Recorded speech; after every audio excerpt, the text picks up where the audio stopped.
Samaria e da Galileia. Perdão, Lucas. O nervosismo faz isso, tá? Tá na Bíblia, tá bom, irmãos? É bem conhecido, alguém já ia achar já. Tem Mateus também, Marcos, né? Mas é Lucas, capítulo 17, o versículo 1. Enquanto os irmãos procuram, eu vou abrir o coração sobre uma situação que hoje é bem importante para mim estar falando aqui. Nós estamos com um ambiente novo, é bonito demais ver a transformação que ocorreu aqui, né? Foi feita uma reforma e nós conseguimos ter um novo ambiente. Não ficou com o fundo preto, mas tem pintinhas ali naquele... Há sinais aí, né? O objetivo é agradar a todos. Mas, para mim, tem sido... eu tenho empresa, eu falo na frente dos meus colaboradores, eu tenho uma liberdade enorme de falar lá. Mas, quando eu venho ao púlpito, eu sei que é uma grande responsabilidade falar à noiva do nosso Senhor Jesus, mas eu estudo bastante e eu entendo que existe um nervosismo além do normal para mim.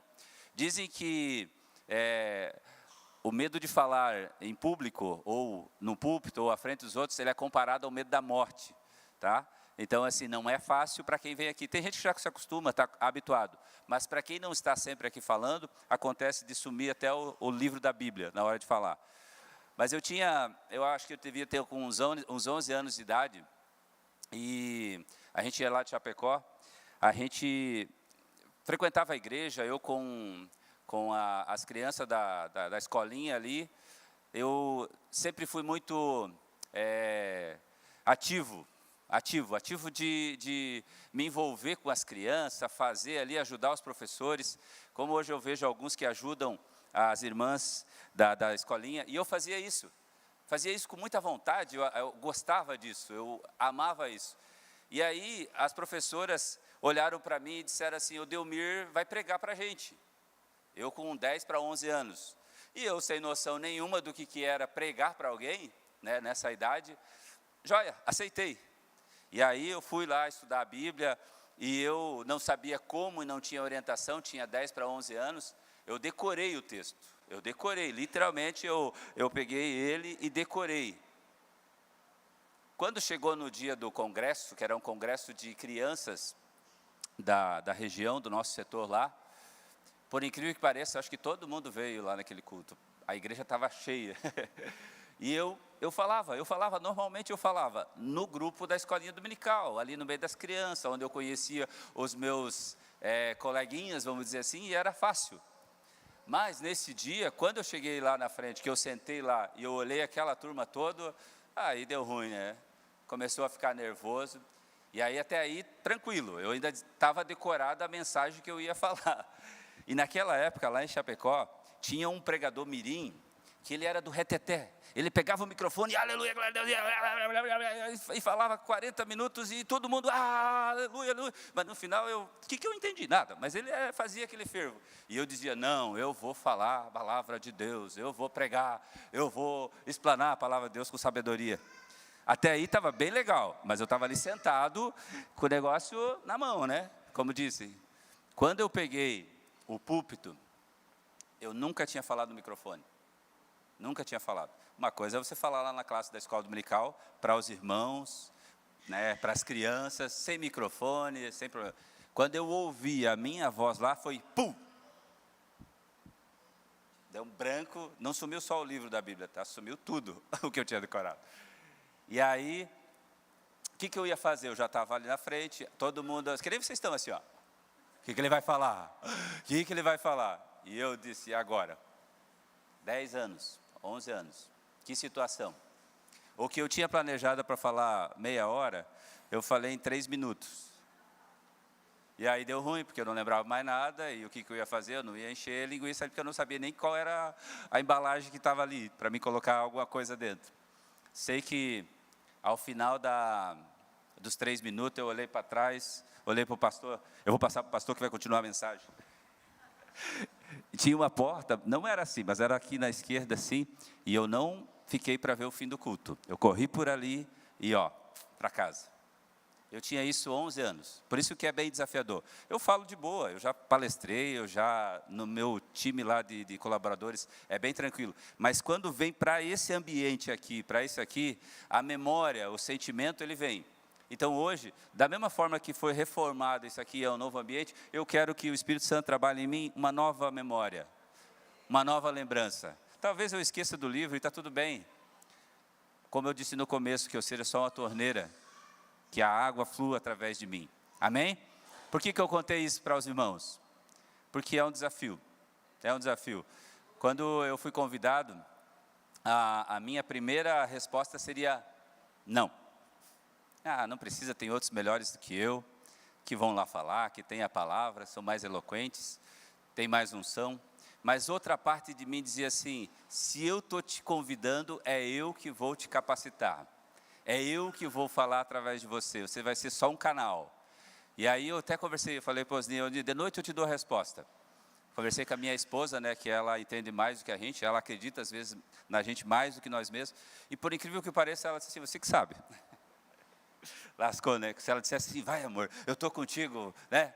Não, ela disse, você que sabe. Tem outros planos? Amém. No final da noite eu dei a resposta que sim. Mas eu estava quase dizendo assim, tem outro não? Vai lá, convida o pastor, né? Tem uns irmãos mais preparados do que eu lá. Mas estou aqui, pela graça e a misericórdia do Senhor. Amém? Foi legal a história? Amém. Que Deus nos dê graça então para nós falarmos aquilo que Ele colocou no nosso coração. Então agora, Lucas, capítulo 17 e o verso 11.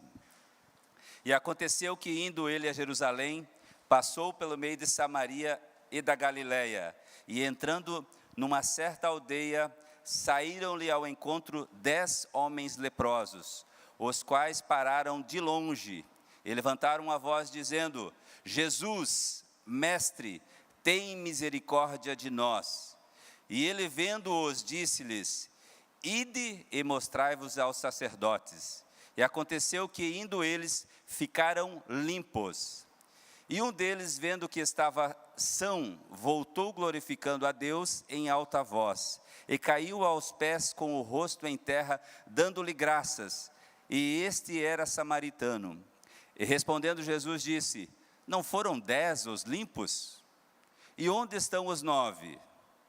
Não houve quem voltasse para dar glória a Deus, senão este estrangeiro? E disse-lhe, levanta-te e vai, a tua fé te salvou. Amém? Tome os assentos, por gentileza. Amados, Jesus faz toda a diferença na nossa vida. Ele muda a nossa história. Quando não tem como uma pessoa se encontrar com Jesus e ela continuar igual. Mas hoje, o meu objetivo de trazer uma reflexão sobre essa palavra é sobre a condição dos leprosos. Na época, era considerado os leprosos, eles eram excluídos da aldeia, eles eram excluídos da comunidade, eles tinham que ficar num grupo separado. Eles não podiam conviver com as pessoas do ciclo normal. A frase que me veio foi que eles eram vítimas de uma doença que era contagiosa. E aí eles eram separados, eles eram colocados em uma comunidade separada. Qual seria hoje a lepra que tem contaminado ou que tem tomado algumas pessoas? Qual seria a lepra hoje que tem separado, às vezes, no meio da multidão, no meio da igreja, no meio da nossa sociedade, as pessoas? Qual seria a lepra hoje que tem contagiado, contaminado os nossos irmãos no meio da igreja ou na sociedade? Eu vou colocar um nome para essa lepra, com o objetivo único e exclusivo de, às vezes, você se perceber que, às vezes, você está separado daquilo que você poderia conviver.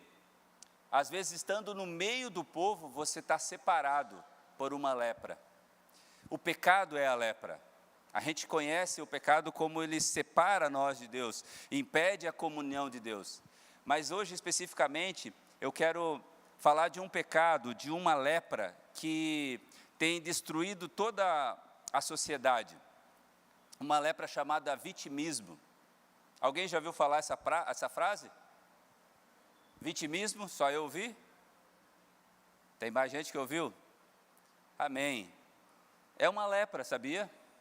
Ela separa as pessoas, ela coloca as pessoas em um grupo diferente do grupo natural, ela exclui algumas pessoas. E é tão interessante que, como a lepra da época, o vitimismo contamina.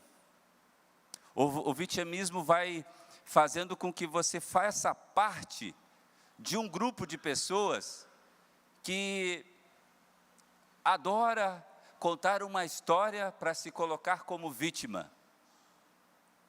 O que isso quer dizer? É que, às vezes, nós somos fruto do meio, fruto das pessoas com quem a gente se relaciona. Se nós estivermos próximos de pessoas que começam a falar que a culpa é do governo, que a culpa é da prefeitura, que a culpa é do postinho de saúde, dali um pouquinho a gente começa também a alimentar que a culpa é do outro. Não é eu que assumo a responsabilidade, eu começo a colocar o papel de que eu sou uma vítima de alguém. E aí eu começo a me colocar numa situação separada dos outros. E o interessante é que a gente lê aqui esse texto, eles colocam aqui 10 leprosos. Às vezes, não é um grupo grande de vítimas, mas elas estão próximas. Eu não sei se os irmãos percebem, mas às vezes a gente vê que aquelas pessoas que costumam reclamar, que costumam dizer que o problema é o pastor, o problema é a igreja, o problema é o outro, eles andam meio que junto, um alimentando o outro, um tirando a esperança do outro. Aí, se você está naquele meio, naquele ecossistema de pessoas que são vítimas, a tendência é que você se torne também uma vítima. Você seja contaminado também por aquele diálogo, por aquela narrativa. Qual que é o meu objetivo nesta manhã? É dizer que Jesus, ele mudou a rota, e na rota dele para Galiléia, ele queria passar para Jerusalém, ele queria passar. E ele decidiu passar por esse local e encontrou essa aldeia de vítimas. Vocês concordam que eram vítimas? Não. Eram vítimas da lepra. E eles eram excluídos. Precisava Jesus passar por ali para tirar deles a condição de vítimas. Hoje, nós temos várias histórias que a gente pode contar. A gente pode contar que não é um bom marido porque a responsabilidade é da esposa. A gente pode contar um exemplo bem simples, que a culpa é da empresa onde eu trabalho, que eu não ganho bem, que eu não sou remunerado, que eu não sou visto. O papel da vítima, ela sempre vai justificar onde ela está. Ela vai estar separada, ela vai estar num grupo separado de vítima. E aí, o papel dessa vítima, às vezes, não é procurar mudar a visão.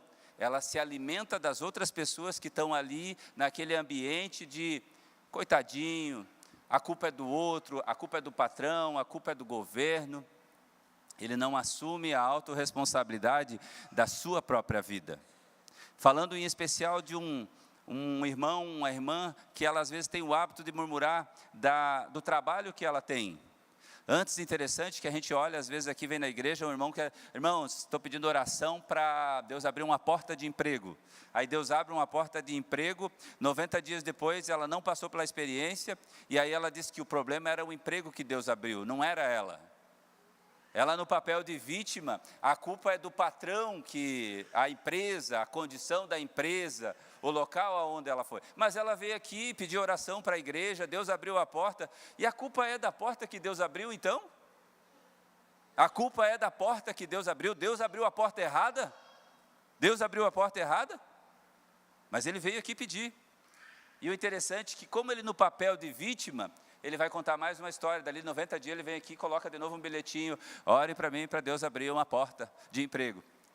Será que o problema está realmente na porta de emprego? Na porta que Deus abriu? A vítima, ela tende sempre a justificar que a culpa é do outro, que a responsabilidade é do outro. É a minha esposa que não me ajuda, é o meu filho que não coopera, é o meu patrão que não me dá aumento. Quando que isso pode acontecer diferente na minha vida? A partir do momento que eu assumo a responsabilidade dos meus atos.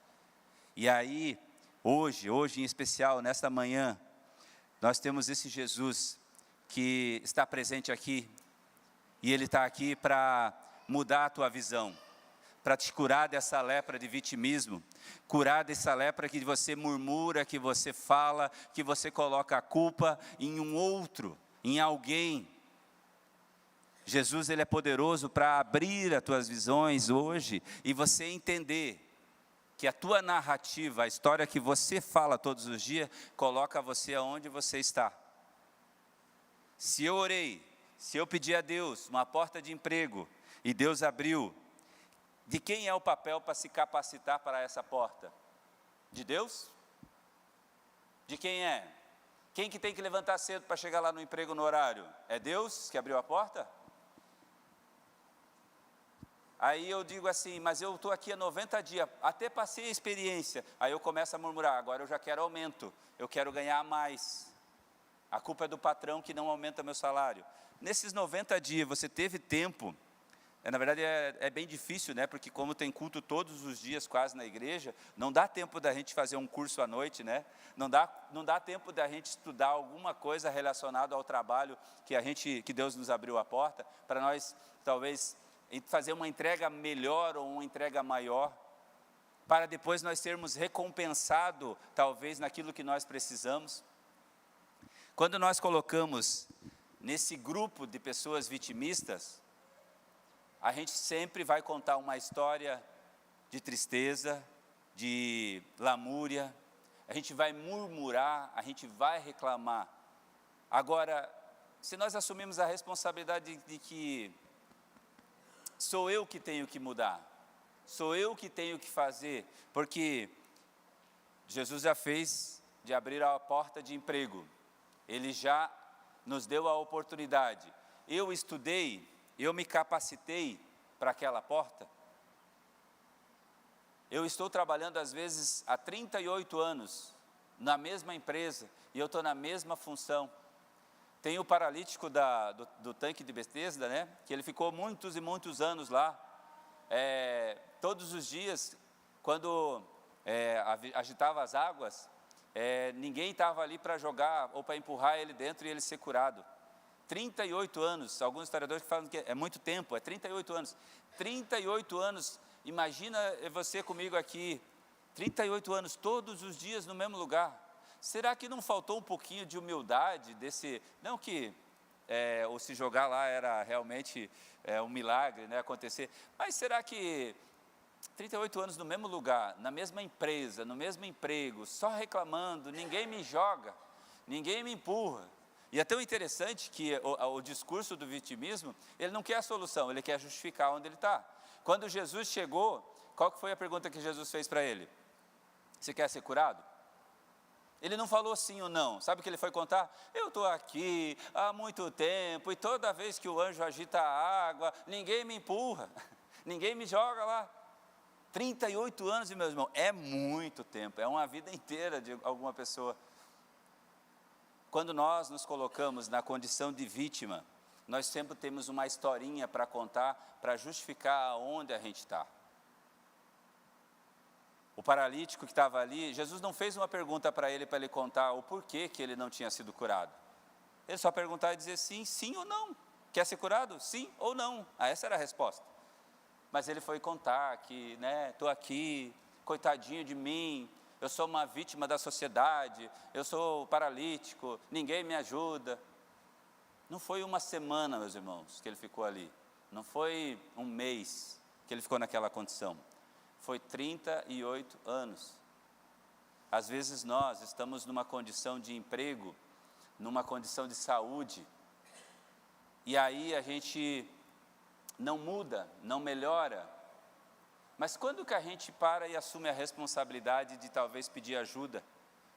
Eu acho que é Provérbios 12:1 que fala que o conhecimento, amar o conhecimento, mas odiar a repreensão. Quer ver um exemplo bem simples disso? Nós estamos mal de saúde. Aí a gente vai lá no médico, na primeira consulta ele diz assim, vou fazer uma bateria de exames, e aí você vai ter um retorno, e aí com esses exames a gente vai analisar para te dar um diagnóstico do que está acontecendo. E aí você vai lá, faz os exames, e você tem aquele retorno, geralmente é dentro de 30 dias, você tem aquele retorno já agendado, que nem é cobrado, e você chega lá na frente do profissional, do médico, e entrega ali os exames que o laboratório pediu. O médico analisa, e aí ele começa a dizer algumas coisas para você, ele diz assim, colesterol alto, glicose alta. Aí, bem simples, glicose alta é açúcar. Ah, mas eu tenho uma disfuncionalidade, mas e a Coca-Cola, o café com açúcar, aquelas 3 colheres em vez de café é açúcar. Aí o médico ele vai te dar uma orientação, ele vai te corrigir, mas nós não gostamos de correção. Amamos o conhecimento, mas detestamos a repreensão. E nesse momento, alguns médicos, eles não dão um remédio para nós, eles nos repreendem. Mas aí a gente diz assim, não, vou procurar outro médico. Esse médico aí não presta. Esse aí não me deu um remédio para resolver o meu problema. Ele está querendo me corrigir. É natural, irmãos, que nós não gostamos de ser repreendido. Ninguém gosta de ser repreendido. Mas quando nós aceitamos a repreensão, quando nós aceitamos que precisamos melhorar, há mudança na nossa vida. O médico que está ali, ele olhou e ele sabe ler aquele relatório, se é glicose, se é colesterol, o que for que está ali, ele vai te dar um diagnóstico, e ele vai dizer assim, você consegue abrir mão de jantar, diminuir a janta, já vai dar uma equilibrada, fazer uma caminhada, né? Fazer uma corridinha, para te ajudar? Não, eu quero uma pílula mágica, né? Eu saio de lá com uma receita desse tamanho, vou tomar 3 vezes ao dia e tudo vai se resolver. Nada, meu irmão, vai ler lá, tem muito mais efeito colateral, vai criar outro problema. E às vezes o diagnóstico era bem simples, era eu mudar o meu hábito, mudar a minha condição. Mas como eu quero continuar sendo uma vítima, eu não mudo. E aí passa às vezes 1 ano, eu nem tomei direito os remédios que foi indicado, eu não segui o conselho ou a repreensão do médico, aí eu volto lá, daí já talvez não tenha mais solução. Às vezes a gente encontra alguém pedindo uma oração, ou numa condição que não é legal, está lá no hospital, e aí pedindo que Deus, o Senhor me dá mais uma chance, me dá mais uma oportunidade para mim ir na igreja, para mim orar, para mim ler. Aí Deus diz assim, tá bom, vou te dar mais uma oportunidade para você ir lá naquele local onde eu falo, eu repreendo, eu corrijo. Será que você vai prestar atenção? Será que você vai mudar o hábito? Ou você vai continuar com o mesmo hábito? Ninguém chega lá no final e se encontra no hospital simplesmente às vezes porque tem uma doença hereditária. Às vezes é por um vício ao longo do tempo de não fazer uma caminhada, de não fazer um exercício, de não beber água. Aí eu estou lá pedindo, Deus, agora faz um milagre que eu estou leproso. Mas às vezes você não bebeu água ao longo do tempo, e você viu que foi recomendado beber água, foi recomendado você fazer uma caminhada, mas como vítima você não fez. Aí agora você é uma vítima literalmente, agora você está leproso, agora você tem que contar com um milagre, e tem que Jesus chegar e desobstruir aquela veia que está quase entupida. É forte, né, irmãos? Eu queria ter outra palavra, eu falei, tá? Eu falei no começo, eu só sou a torneira. Mas amém, se isso edificar a sua vida, se isso fazer mudança em você, é Jesus, tá? É Jesus. Essa é a minha oração. Quando Deus desceu ao meu coração essa palavra, eu orei. E eu pedi, Senhor, o Senhor é a água que cura. O Senhor é a água da salvação, o Senhor é a água da vida. Flui no coração dos irmãos que estarão lá ouvindo essa palavra no meu coração, porque eu também preciso melhorar. Essa água, ela vai para lá e vem para cá, ela corta para mim também, eu também preciso melhorar. E aconteceu, e olha só que interessante, agora a gente vai dar um passo para frente aqui. Era uma comunidade separada, a comunidade das vítimas, dos leprosos. O que isso nos traz também de visão? Com quem que a gente tem andado? Com quem que a gente tem se comunicado? Tem um palestrante que já faleceu em 2009, Jim Rohn, que ele dizia que nós somos a média das 5 pessoas com quem a gente convive. Nós somos a média das 5 pessoas com quem a gente convive. Quer dizer que ser uma média, então a gente também é um pouco de vítima. É a média, não é acima, não é abaixo, é a média. Quais são as amizades que você tem andado? Hoje é um exemplo bem clássico, bem simples de se analisar. Hoje é final de semana de carnaval. Quantos aqui conhecem alguém que está pulando lá carnaval? Quantos conhecem alguém aqui que não abriu mão de ir e falar, né? Às vezes até houve divórcio, está lá, para viver esse momento. Sabe por quê? Se você for olhar, talvez ele tenha, ele mais 4. Desses outros 4, 3 vão no carnaval. Aí só 2 vão na igreja. Aí ele anda mais com aqueles, ele vai pela média. Muitos irmãos, incrivelmente jovens, se perdem nessa época. Por quê? Qual é o ciclo de amizade? Com quem eles andam? A gente tem visto, hoje é muito claro, está meio escancarado, né? Antigamente era meio camuflado. O carnaval nada mais é do que um terreiro de macumba e de umbanda no meio da avenida, patrocinado com os nossos impostos. E aí eu ouvi outro dia alguém falando dessa área, ele disse assim, mas nós temos o cristianismo que fala do Natal, então é um direito da festa dos cristãos. Temos a Páscoa do judeu, e nós temos o carnaval que é das, como é que fala, das religiões afro, E aí, a gente vive num país laico, aí eu concordo, mas aí então não vamos colocar o dinheiro dos impostos ali, porque a gente sabe que é patrocinado pelo nosso dinheiro aquilo ali. Mas amém, nós não vamos ser vítimas disso, nós vamos orar, nós vamos fazer o nosso papel, e glória a Deus pela tua vida que está aqui, hoje pela manhã. Amém? Jesus. Seguindo em frente aqui, e levantaram a voz dizendo, mestre, tem misericórdia de nós. Que hoje, nesta manhã, se você tem andado com pessoas que se vitimizam, que você também está se percebendo talvez que isso já afetou a tua comunicação, se de cada 10 palavras que você fala, 2 ou 5 ou 6 já é reclamar, já é falar mal do marido, falar mal da esposa, falar mal do filho, falar mal do governo, talvez você já esteja nessa condição aqui. Talvez hoje seja a manhã de você levantar a voz e dizer, Jesus, mestre, tem misericórdia de nós. Ele está aqui essa manhã, ele decidiu passar aqui na igreja do Bela Vista, e ele está disposto a dar um comando para a sua vida. E vendo-os, disse-lhes, ide, mostrai-vos aos sacerdotes. Quem confirmava o milagre eram os sacerdotes, então era costume que eles tinham que passar lá e o sacerdote, você está curado.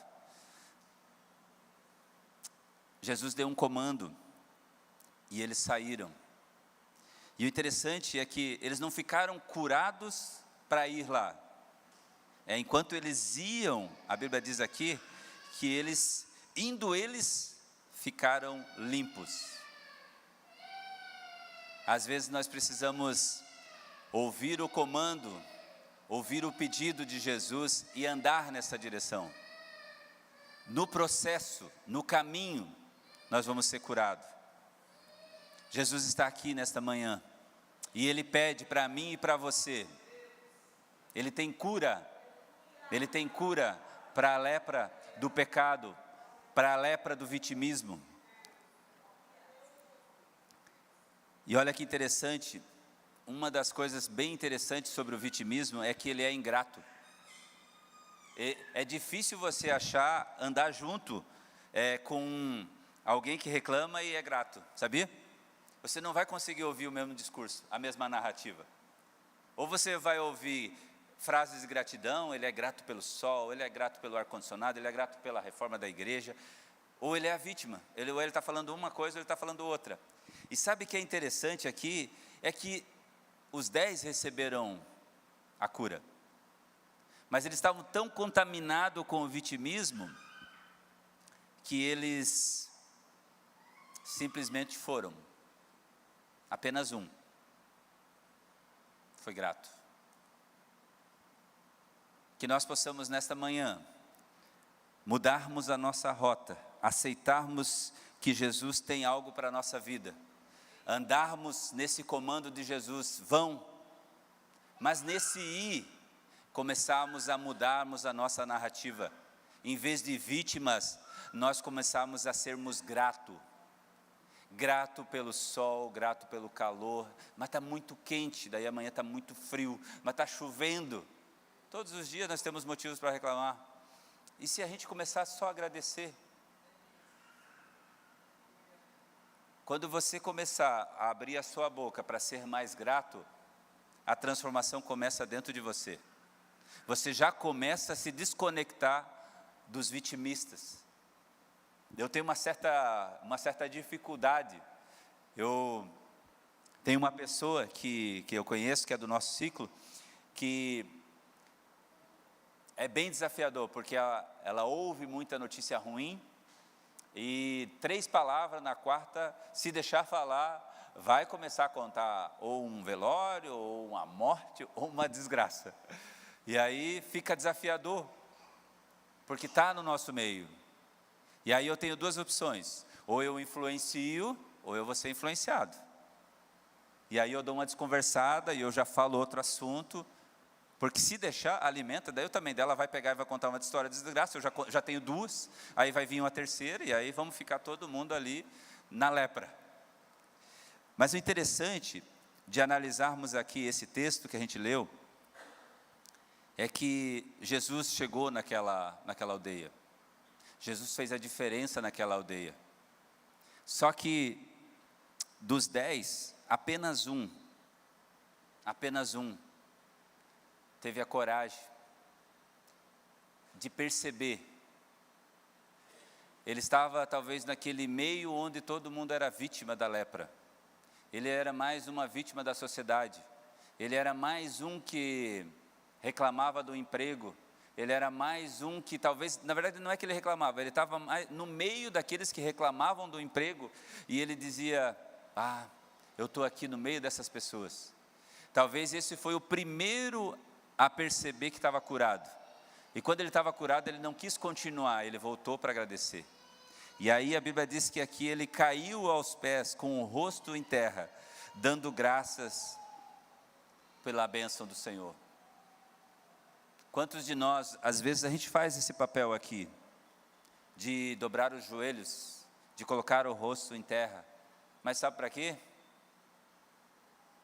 Só para pedir, ou para reclamar. Mas esse aqui, ele deu graças, ele agradeceu pela bênção do Senhor. Que possamos nós, hoje é o primeiro dia da semana, é o início do mês de março, pegarmos essa semana e pelo menos 3 frases de gratidão, todos os dias pela manhã, você dizer, você falar, porque o hábito de você pronunciar as palavras de gratidão, eu sou grato porque acordei, eu sou grato porque eu tenho uma esposa, eu sou grato porque eu tenho os meus filhos, eu sou grato porque eu tenho uma cama para dormir, eu sou grato porque tem ar-condicionado, tenho ventilador, já deu mais de 3, não deu? Quando você mudar a tua visão, olha que interessante, dos 10, um foi grato, o que foi grato, ele recebeu uma bênção ainda maior, a salvação. Os outros 9 foram só curados da lepra. Mas só o grato recebeu salvação. A ingratidão, meus irmãos. Imagina, vamos ficar pensando aqui vamos imaginar que Jesus está aqui na frente. Jesus veio aqui, Jesus todo animado, sabendo que ia passar por aqui, e Ele opera um grande milagre na sua vida. E aí você fica tão feliz com o milagre, que você sai, porta afora, desce e ó. E aí Jesus fica aqui e fica olhando. Que legal, só um. Está tão bom o milagre, que você às vezes acaba perdendo de viver algo ainda maior, sendo grato ao nosso Deus. Esse samaritano aqui, né? Não, ele é samaritano, né? Era um estrangeiro. ele teve uma oportunidade a mais daqueles que foram curados da lepra. Disse-lhe Jesus: levanta-te e vai, a tua fé te salvou.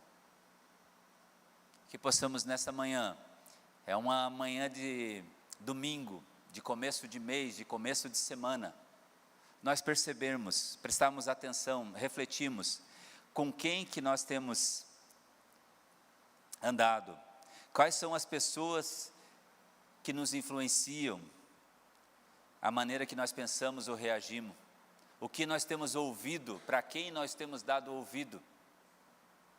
O vitimismo é uma lepra, onde Satanás tem contaminado muitas pessoas com isso, e o vitimismo coloca você numa condição paralisada, não faz você agir. Que possamos nesta manhã, através dessa palavra, refletirmos sobre a nossa vida e sermos responsáveis. Você não precisa gostar de mim, a mensagem é de Deus, mas coloque em prática na sua vida. O que você tem feito diferente, para você ter um resultado diferente? Você tem estudado mais? Você tem lido um livro? Você tem feito um curso? Você tem orado mais?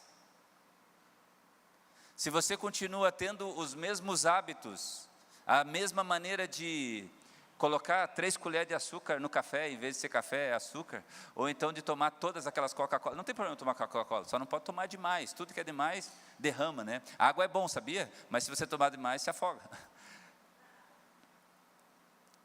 Se você não mudar pequenos hábitos, se você não mudar a tua atitude hoje, que é uma oportunidade que todos, sabia que todos aqui têm a oportunidade de mudança? Só não tem essa oportunidade quem já morreu, quem está lá enterrado. Hoje você já pode decidir, você sabe qual que é a dor que você tem. O médico que você foi, ele disse para você, faça diferente isso. O Espírito Santo está lembrando no teu coração, o que é para você mudar? Qual é a dor que você está sentindo? Vocês sabiam que o nosso corpo, ele sinaliza antes de dar um infarto? Ele dá sinais? Quanto que você está percebendo, né? Outro dia eu fui jogar bola e disseram que eu sou magrinho. Eu me incomodo, eu tenho uma pochetezinha aqui, ó, eu não gosto dela. É verdade, mas tu tá, não estou bom, eu tenho que melhorar, e que se eu aceitar que está bom isso aqui, daqui a pouco está mais aqui, daqui a pouco está mais aqui, daqui a pouco eu estou lá. Eu não posso admitir que está bom. Mas você está magrinho. Sinônimo de saúde não é magreza, meu irmão. Tem nada a ver. Se eu não praticar exercício, se eu não fazer alongamento, se eu não me alimentar bem, amanhã ou depois posso estar lá no hospital, infarto. Qual é a dica? Qual é a mensagem de Deus para mim e para você? Deus pode fazer o sobrenatural na sua vida, mas o natural você pode fazer. O que cabe a mim decidir, o que cabe a mim ser responsável, eu posso escolher quem eu quero ouvir, certo? Nesse exato momento aqui, se você quiser levantar e sair, você pode dizer, não quero ouvir mais o Delmir, está tudo certo. Principalmente se é uma repreensão, ninguém gosta de ouvir repreensão. Eu tenho 2 filhos, a minha filha está aqui e o meu filho. É tão interessante que assim, se nós estamos elogiando eles estão bem assim, ó. Se eu começo a querer corrigir, já levanta o tom, né? A minha filha, ela é boa de argumentação, ela já começa a justificar e a dizer, ela não gosta de ser corrigida. Nenhum de nós gosta de ser corrigido, mas quem aceita a correção, prospera. Quem aceita a correção, melhora, em todas as áreas. Sabe qual é a dor que você está sentindo? Você consegue identificar qual é a dor? Tem gente que olha para a conta bancária e diz assim, meu Deus, é uma dor, sabia? Qual é o diagnóstico de quem está com a conta vazia? Não é porque gastou demais? Mas eu não posso ouvir que eu gastei demais, eu gasto o necessário. Será que era necessário? Você anotou todos os teus gastos? Sabe, meu irmão, eu acho que vai ser muito incrível quando a gente chegar na presença de Deus, que é a graça dele que nos salva. Se nós tiver que contar alguma historinha para falar que nós merecemos, nós não entramos lá, meu irmão. Não entramos lá, é só a graça de Deus sobre nós. Mas a graça é para salvação, amém? Mas a salvação é para você ter vida e vida em abundância. Você ouviu o que eu falei? A graça é para salvação, mas a salvação é para você ter vida e vida em abundância. E como é que você tem vida e vida em abundância? Aceitando a correção, aceitando o puxão de orelha, isso aqui é o papel do pastor, né? Jesus. Amém? Ali, ó, deu 11h30, certinho, glória a Deus. Irmãos, coloque-se em pés, por favor. Eu confesso para vocês que eu gostaria de trazer uma palavra diferente. Os 10 leprosos clamaram por misericórdia e foram curados, enquanto obedeciam a ordem de Jesus, de se apresentar ao sacerdote. No entanto, apenas um voltou a agradecer. Isso nos ensina que nem todos que recebem uma bênção escolhem viver de forma diferente.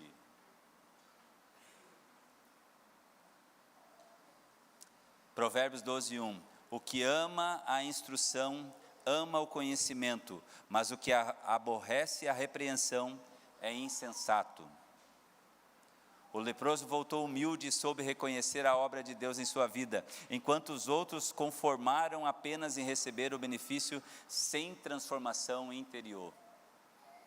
A gratidão e o reconhecimento à ação de Deus nos diferenciam e nos elevam à espiritualidade. Amém? Amém mesmo? Glórias a Deus. Vamos orar, vamos orar.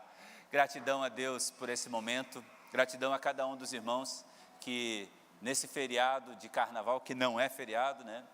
Nesse final de semana, está aqui para ouvir a palavra do Senhor. Que essa palavra, ela faça você andar mais uma milha, que haja transformação, que Jesus, que é essa água que agora acabaste de beber, te dê força, te dê um poder de decisão. Eu decido abrir mão daquilo que eu não estou fazendo, o que eu deveria fazer. Eu decido não reclamar, eu decido agradecer. Eu gosto de falar a palavra reclamar. Sabe o que é interessante? Reclamar é pedir de novo. Então quer dizer que se você reclama daquilo que você não gosta, você está pedindo mais daquilo. É clamar novamente. Então não reclame, olhe para as coisas como um aprendiz. O que eu posso aprender com o que está acontecendo de novo comigo? A minha conta está vazia. De quem que é a culpa da conta estar vazia? É do presidente? É do pastor da igreja que pede oferta e dízimos? É? Ou será que é você? Será que sou eu que não administro, que não aprendo? Qual foi o dia que eu decidi fazer um curso de finanças? Qual foi o dia que eu decidi dedicar 1 hora do meu dia para aprender a ter um controle financeiro? Qual foi o dia que eu decidi levantar um pouco mais cedo e fazer uma caminhada de 1 hora ou de meia hora? Qual foi o dia que eu decidi beber mais água? Qual foi o dia que na hora do almoço eu abri mão da Coca-Cola e bebi uma água? Qual foi o dia que eu decidi não comer só a gordurinha da carne? Comer uma saladinha? Deus não vai fazer por você aquilo que você pode fazer.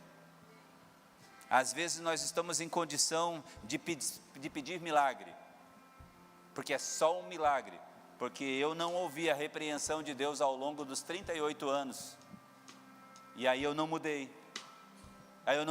Agora eu preciso de um milagre, eu preciso que Deus mude a rota, passe na minha aldeia e mude a minha vida. Deus está aqui, Jesus está aqui, o Espírito Santo está aqui, e é a cura para você. A cura para você que está a fim de mudar de vida, de aceitar o pedido de Jesus. Mude de vida, meu irmão, haja nessa direção. Qual é a dor que você está sentindo? A dor é um sinal, é um aviso de que tem algo que não está bom. Até quando você vai tolerar a dor? A dor é inevitável, conviver com ela é uma escolha sua.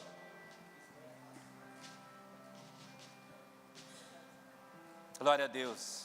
Que o Senhor Jesus possa, através do Espírito Santo, nos dar graça para botarmos em prática e sermos um povo diferente, um povo que serve a um Deus poderoso, um Deus que nós às vezes falamos que faz coisas extraordinárias, abre o mar vermelho, mas que às vezes perante a luta, eu e você estamos só reclamando, Em vez de nós botarmos em prática a nossa fé e a nossa ação na direção do milagre, na direção da bênção que Deus tem para a minha vida. Se pergunte para você mesmo, diga: Deus, me mostra, tira a trave dos meus olhos, para que eu possa ver verdadeiramente aquilo que eu preciso ser, para transformar a minha vida e a vida daqueles que estão próximos de mim. Amém?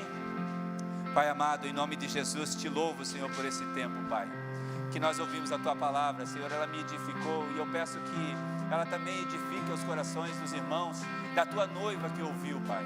Que nós possamos andar mais uma milha, fortalecido, Pai, e assumirmos a autorresponsabilidade daquilo que nos cabe fazer. Senhor, que nessa manhã seja uma manhã de transformação, de cura, de milagre, de mudança de vida. Que possamos perceber, meu Pai, que o Senhor está o tempo todo mudando a rota para passar na nossa vida e nos mostrar aquilo que nós precisamos aprender. Que nós possamos ter humildade para aceitar a repreensão, Pai, a aprender mais de Ti e corrigirmos a nossa rota. Que nós possamos sim, Senhor, entender que somos salvos, libertos do pecado, mas que nós possamos viver uma vida em abundância. Que nós possamos transformar o nosso meio de convívio social, a nossa casa, as pessoas ao nosso redor, Jesus.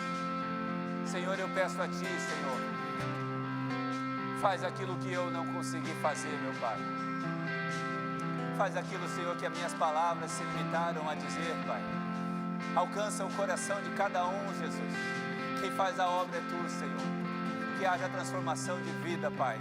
Que as pessoas possam viver mais, Senhor. Que as pessoas possam viver o melhor do Senhor aqui na terra e ainda alcançar a eternidade, Senhor. Que eles não vivam uma vida medíocre, uma vida, Senhor, como leprosos, uma vida separada das Tuas bênçãos, uma vida, Senhor, longe das bênçãos do Senhor, longe de usufruir o privilégio de ter aceito a Ti. Que sejamos, Senhor, como esse leproso, grato, que tudo que nós possamos ver, nós possamos aprender, Pai, alguma coisa nova. Em nome do Teu Filho amado Jesus, eu te peço e te agradeço. Amém. Tens liberdade aqui,